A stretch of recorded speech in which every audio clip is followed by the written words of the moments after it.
ఓం నమో రామదూతాయ. మనమంతా కూడా ప్రతిరోజు విష్ణు సహస్రనామం చదువుతూ ఉంటాము. దానివల్ల వచ్చేటువంటి ఫలితాన్ని పొందుతూ ఉంటాం. అసలు విష్ణు సహస్రనామం ఎలా వచ్చింది అనేటువంటిది మనం తెలుసుకుందాం.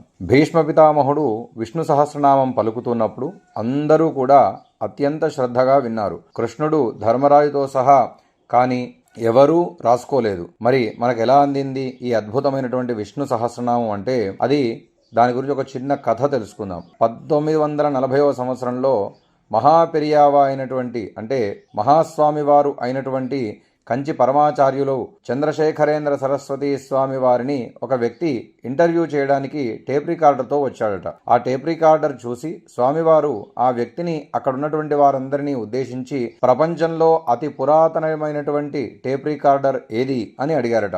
ఎవరూ సమాధానం చెప్పలేకపోయారు. మళ్ళీ స్వామివారే విష్ణు సహస్రనామం మనకు ఎలా వచ్చిందో తెలుసా అని అడిగితే అక్కడ ఉన్నటువంటి ఒకరు భీష్ముడు అందించాడు అన్నారట. స్వామివారు భీష్ముడు విష్ణు సహస్రనామం పలుకుతున్నప్పుడు ఎవరు రాసుకున్నారు అని అంటే మళ్ళీ నిశ్శబ్దంగా ఉంది. స్వామివారే చెప్పడం మొదలుపెట్టారు. భీష్ముడు సహస్రనామాలతో కృష్ణుడిని స్తుతిస్తున్నప్పుడు కృష్ణుడు, పాండవులు, వ్యాస మహర్షితో సహా అందరూ అత్యంత శ్రద్ధగా వినడం మొదలుపెట్టారు. ఎవ్వరూ వ్రాసుకోలేదు. అప్పుడు యుధిష్ఠిరుడు అన్నాడట, ఈ 1000 నామాలని మనమంతా విన్నాము, కానీ మనమెవరమూ వ్రాసుకోలేదు. ఇప్పుడెలా కృష్ణ అని అడిగితే, అవును కృష్ణ ఇప్పుడెలా అని మిగతా వారు కూడా అడిగారు. ఆ సహస్రనామాలు మాకందరికీ కావాలి అని అందరూ కృష్ణుణ్ణి వేడుకుంటే శ్రీకృష్ణుడు అన్నాడట, అది కేవలం సహదేవుడు వ్యాసుడి వల్లే అవుతుంది అని చెప్పాడు. అదెలా అని అందరూ అడిగితే శ్రీకృష్ణుడు చెప్పాడు, మనందరిలో సహదేవుడు ఒక్కడే సూత స్ఫటికం వేసుకున్నాడు. ఈ స్ఫటికము మహేశ్వర స్వరూపము. దీని ప్రత్యేకత ఏంటంటే వాతావరణంలోని శబ్ద తరంగాలని గ్రహించి తనలో దాచుకుంటుంది. సహదేవుడు శివుడిని ధ్యానించి ప్రార్థిస్తే ఈ స్ఫటికంలోని సహస్రనామ శబ్ద తరంగాలని వెనక్కి రప్పిస్తుంది, అంటే రీప్లే చేస్తుంది. వ్యాస మహర్షితో వ్రాయించమని కృష్ణుడు సలహా ఇచ్చాడట.